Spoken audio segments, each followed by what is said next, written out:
Chapter 12 is on business presentations. Here are the objectives for this chapter. I encourage you to answer these objectives as we move through the lecture. All right, let's talk about creating effective business presentations. Glossophobia means fear of public speaking. At some point in the business world, if you enter into a career in business, you will have to inform others or sell an idea. Such informative and persuasive presentations are often conveyed in person, and they often involve an audience of various sizes. Making a business presentation look seamless does require many hours of preparation, many hours of practice. Preparation is key when you're speaking publicly. Here are some interesting statistics. 39% of managers found new graduates lacking in public speaking skills. 46% would like to see better overall communication skills. So speaking skills rank high on recruiters' wish list. Almost 70% of career service professionals name verbal communication as a key attribute they seek in an applicant's resume. A Harris poll for presentation software service Prezi revealed that 70% of professionals who give presentations consider them critical to their success at work. Poor presentation skills mean that leaders fail to inspire their teams, products fail to sell, entrepreneurs fail to attract funding, and careers fail to soar. That seems like a big price to pay for neglecting such a basic skill that anyone can improve on. And that quote came from Carmine Gallo. He is a communication coach, a keynote speaker, and an author. You should look him up. He has a lot of great tips and suggestions to help you be a better communicator. All right, so presentations can be informative or persuasive, face-to-face or virtual, performed before big audiences or given to smaller audiences, and they can be elaborate or simple. The following are just some of the business presentations you may encounter in your career: a briefing, a report, a podcast, a virtual presentation, webinar. And here are the different types of business presentations that I just talked about. This is in your textbook if you want to look at this. The most important part of planning your presentation is knowing your purpose. What do you want to accomplish? Are you wanting to persuade or to inform? You have to have a clear idea of where you're going with your presentation. At the end of your presentation, what do you want your listeners to remember or do?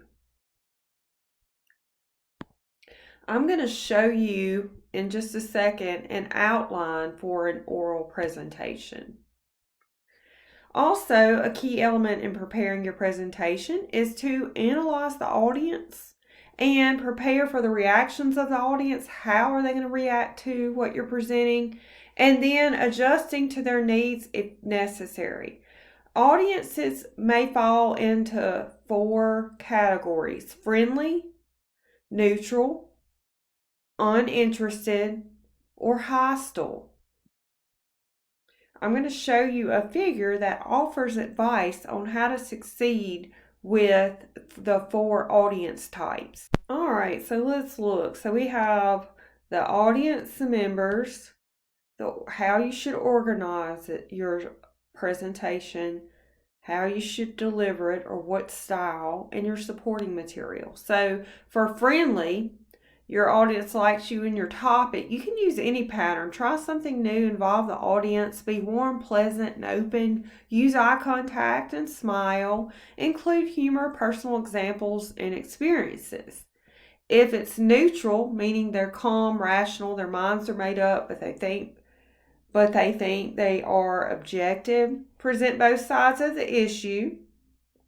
Use pros and cons or problem solution patterns. Save time for audience questions. As far as delivery style, be controlled, do nothing showy, use confident small gestures. For supporting material, use facts, statistics, expert opinion, and comparison and contrast. Avoid humor, personal stories, and flashy visuals. If they are uninterested, if they have a short attention span, they may be there against their will. Be brief.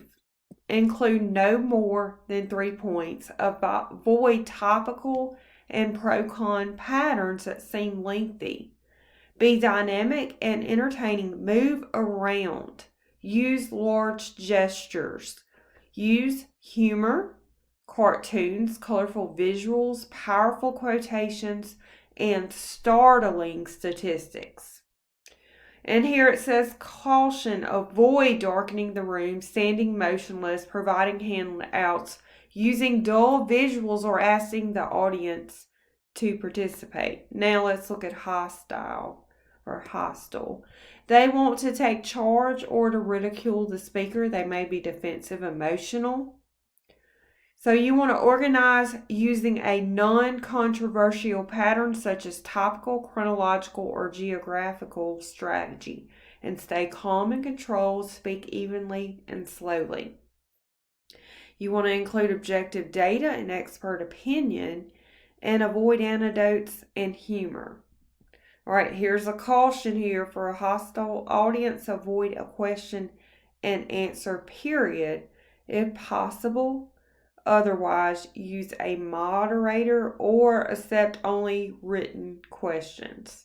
So that is some good advice for presenting with your 4 different audience types. So you can use this when you get in your career to kind of help guide you with your presentation.